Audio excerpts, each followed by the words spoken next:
Selamat pagi, Assalamualaikum warahmatullahi wabarakatuh. Pagi ini saya coba memaparkan review tulisan atau artikel yang ditulis oleh Steve Masikot dan Jane Francois Henry yang berjudul Penggunaan Informasi Akuntansi Manajemen oleh Dewan Direksi untuk mengawasi implementasi strategi.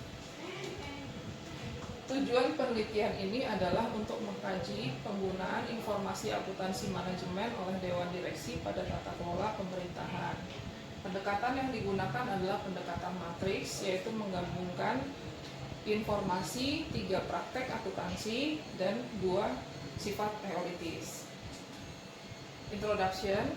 Selama bertahun-tahun, penelitian tentang MI atau informasi akuntansi manajemen dan sifat strategis telah berkembang dan sangat produktif, disampaikan oleh Langfield dan Smith tahun 2007 sampai 2008. Dalam penelitian ini secara resmi didefinisikan tentang MyBD, yaitu sebagai informasi keuangan dan non-keuangan yang secara formal dan reguler diberikan kepada Dewan Direksi untuk memeriksa informasi akuntansi manajemen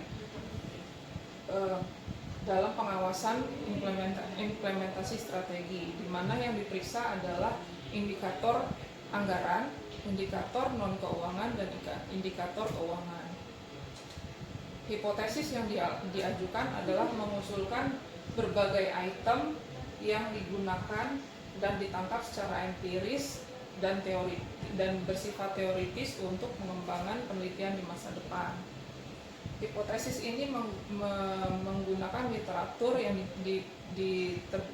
dikarang oleh Churchill tahun 1979.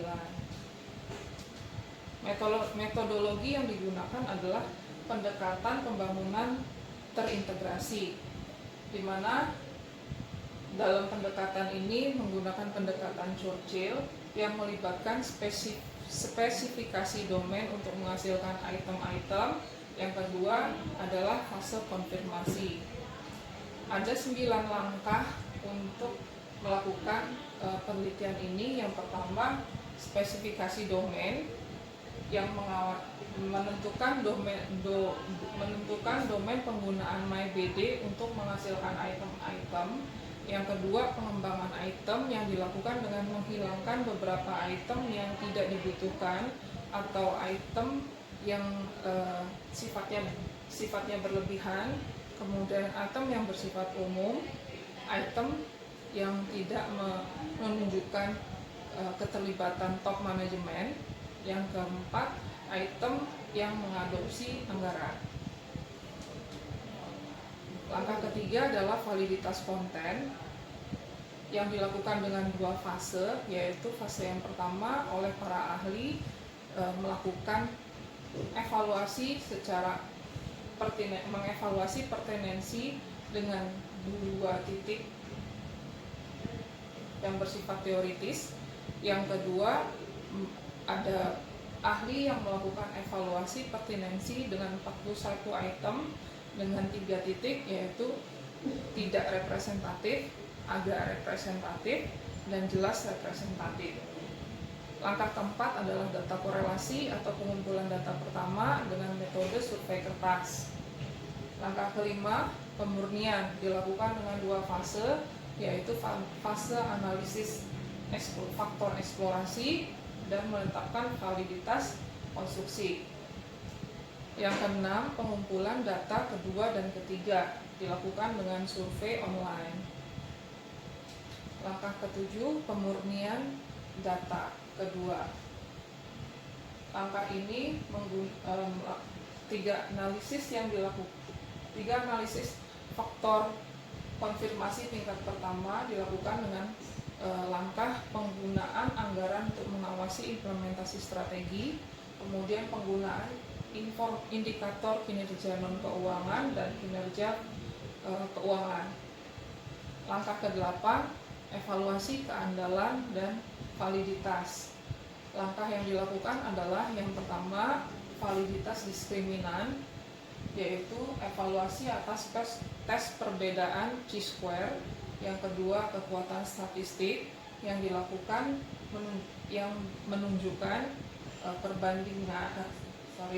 menunjukkan bahwa jumlah pengamatan dibagi dengan jumlah parameter yang dihasilkan oleh pembangunan penggunaan anggaran strategis, indikator keuangan dan indikator non keuangan. Yang ketiga, analisis sektor. Langkah 9, bukti awal dan keabsahan. Berbagai analisis statistik mendukung basis konseptual yang telah ditetapkan dan menunjukkan validitas dan keandalan instrumen yang dikembangkan untuk mengukur penggunaan MyBD untuk mengawasi implementasi strategi. Demikian langkah-langkah yang dilakukan dalam penelitian ini. Kemudian selanjutnya adalah kesimpulan dari penelitian ini. Yang pertama, tujuan penelitian adalah mengkaji penggunaan informasi akuntansi manajemen oleh Dewan Direksi dalam tata kelola pemerintahan atau organisasi. Yang kedua, metode yang digunakan adalah mencakup tinjauan literatur, wawancara eksklusif, survei, kemudian coko solusi kepada para ahli. Yang ketiga, domain konseptual penggunaan MyBD untuk mengawasi implementasi strategi didasarkan pada pendekatan matriks yang menggabungkan informasi tiga praktik akuntansi manajemen dan 2 sifat teoritis. Kesimpulan yang keempat, penelitian ini berkontribusi terhadap literatur akuntansi manajemen.